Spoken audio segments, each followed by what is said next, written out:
大家好啊！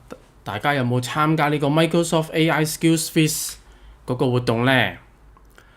今日 Day One 已經開始咗啦。阿 Ken 錄緊嘅時候呢，應該大約呢都已經係香港時間5:55啦。咁應該都接近開始咗差唔多11個鐘頭啦。咁即係仲有13個鐘頭呢，係可以參加呢個呢健力士紀錄嘅呢個活動㗎。好，咁重複一下先。咁呢一次咧 Microsoft AI Skills Fest 2025咧，其實咧喺4月8號，即係今日啦，就會正式開始咗啦。咁而之前亦都有講過啦，就係頭24小時咧，就係會參加緊呢一個叫做大家一齊創建呢個健力士世界紀錄大全嘅一個活動啦。咁之後咧，連續50日咧就會有大約係有7個嘅 challenge 啦。咁俾大家咧一齊咧喺做一啲網上線上嘅一啲課程啦，咁而完成咗個 challenge 咧，亦都係有機會咧係抽到5萬張免費認證考試券㗎。好，咁我哋重複再睇一睇啦。咁呢個健力士世界紀錄大全，咁之前咧都有提過下㗎啦，就係由今日嘅香港時間朝頭早7點啦，就一路咧24小時內啦，咁就去到聽日朝頭早嘅7點鐘嘅。咁而如果大家咧係有去聽到啲 sessions 或者參與咗呢個活動嘅話咧，咁咧係有機會咧攞到一個好特別嘅一個 badge 㗎。咁之前咧阿 Ken 咧都未有嗰個 badge 嗰個樣啦，咁阿 Ken 今日咧就已經咧攞到個 badge 㗎啦。咁個樣咧就會係咁樣樣嘅。咁當然啦，其實點解我會錄呢條片咧？係因為咧，阿 Ken 身邊咧都有好多朋友咧去問我，喂，其實點樣可以攞到呢一個 badge 咧？因為其實就咁去翻個網站或者係聽完啦，其實都未必咁清楚，其實係要點樣做去攞到呢一個 badge 嘅。咁其實如果要去攞到呢個 badge 嘅話咧，係有2個方法嘅。好，咁第一個咧就係去睇一個嘅 sessions。咁個 sessions 咧就個主角咧就會係呢一個 MCT 嘅呢個仁兄啦。咁咧佢就會喺24小時內咧不斷咧係會播翻佢同一條片咁樣咧係 loop 出嚟㗎。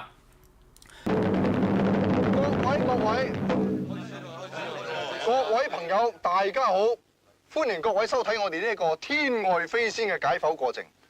呢個飛仙係極其珍貴嘅，今晚係首次獨家大披露。點解仲未？為咗令大家能夠睇真下，我哋將會1連5晚不斷重複、重複又重複成個解剖過程，務求令到大家能夠重複、重複又重複咁去睇真啲嘅啫。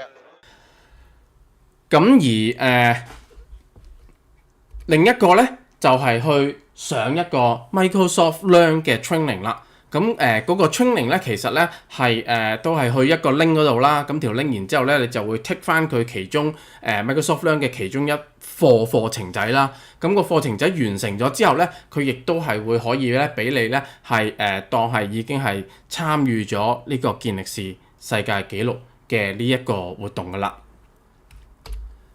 好，咁而呢一個咧就係如果係你係睇佢呢一個嘅 sessions 嘅話啦，咁大約要用嘅時間咧應該係40分鐘左右啦。咁佢會喺度講翻AI 裏邊嘅其他裏邊嘅其中一啲嘅嘢啦，可以話係。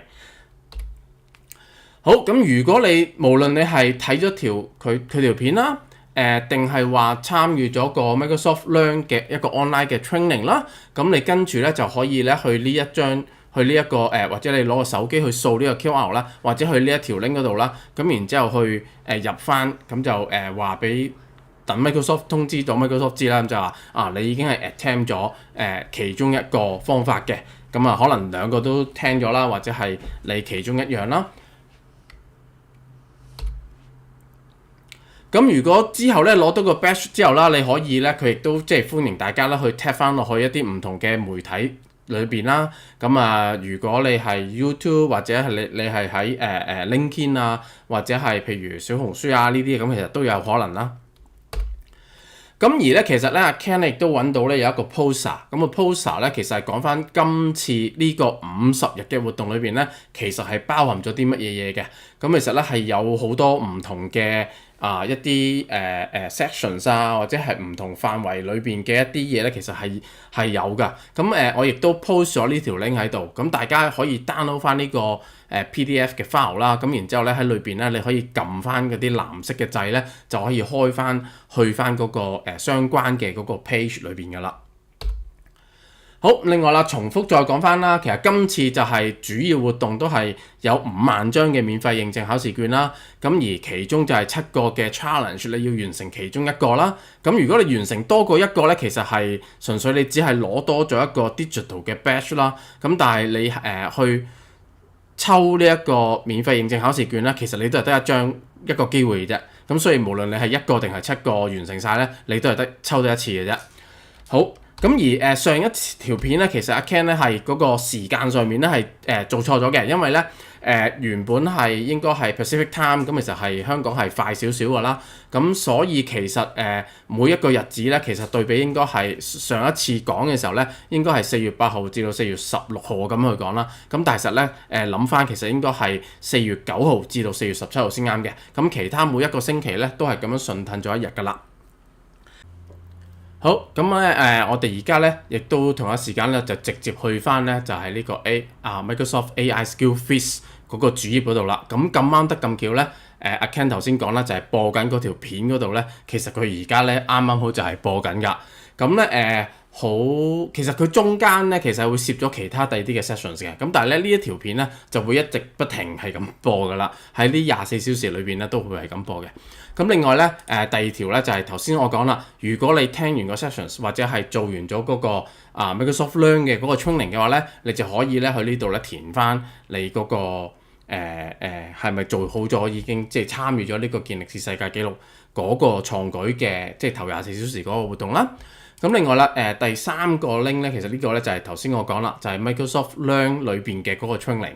咁喺裏邊咧，你就只要 tick 翻晒佢啦。咁其實咧，譬如撳第一個咧，佢亦都會有講噶啦，係淨係今日 only 嘅啫。咁就係頭24小時，你 tick 呢一個 training 嘅時候咧，你先至會係參與咗呢個健力士世界紀錄嘅。咁即係話，如果你4月9號之後先再嚟翻呢一個learn 嘅 training 嘅話咧，應該呢一段咧文字咧係會冇咗噶啦。咁你完成咗咧，亦都唔會係當你參與咗嗰個健力士世界紀錄嘅嗰個活動，亦都唔應該係攞唔到嗰個 badge 㗎。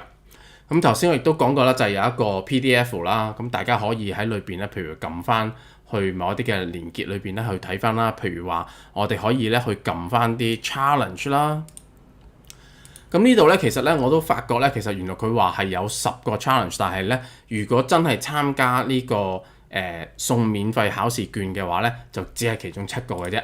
咁而家呢個 challenge 係其中一個嘅 challenge 啦。咁咧其實咧你撳落去咧都會有講倒數時間㗎。咁你見到咧而家咧呢度咧就係顯示緊咧，我就係仲有5個鐘頭55分鐘，跟住咧呢個 challenge 咧就會可以開始㗎啦。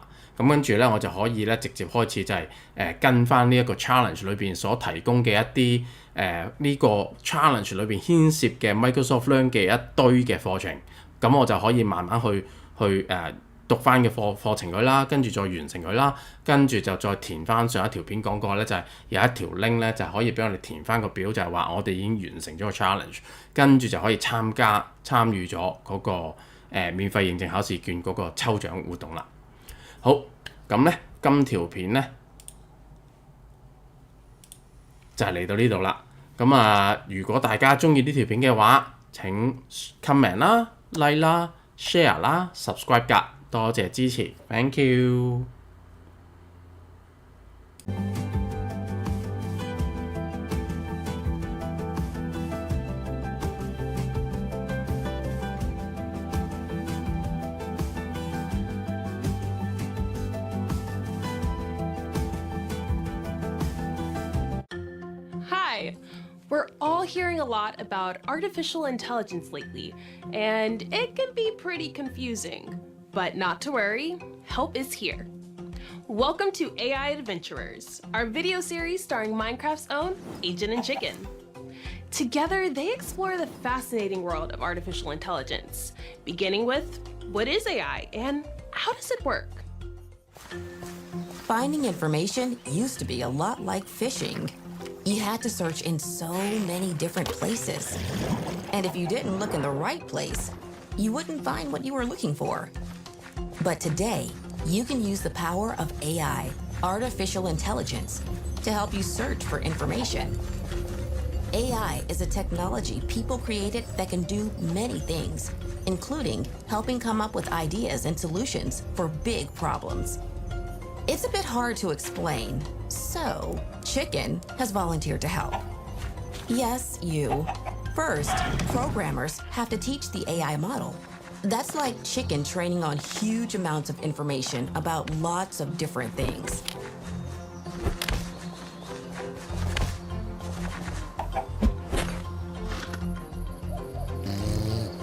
Once that's done, the AI model starts to find patterns in the information it's been given.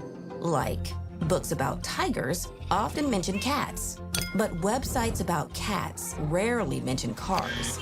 Pictures of cars often include dogs, but scientific studies about dogs almost never mention saxophones. And once the AI has found millions and millions of patterns, it can start making predictions. Like the prediction that fish are unlikely to be found in trees, or in fields, or in mugs of water, or even in puddles, but also the prediction that fish do live in large bodies of water, like rivers and lakes. Now, sometimes AI systems make mistakes. For example, whales do not live in lakes, so we should always double-check what AI is telling us. AI is very new, and like most technology, it's being improved all the time. Okay, Chicken, you can relax now. Thanks for your help. What do you think AI will be able to do next?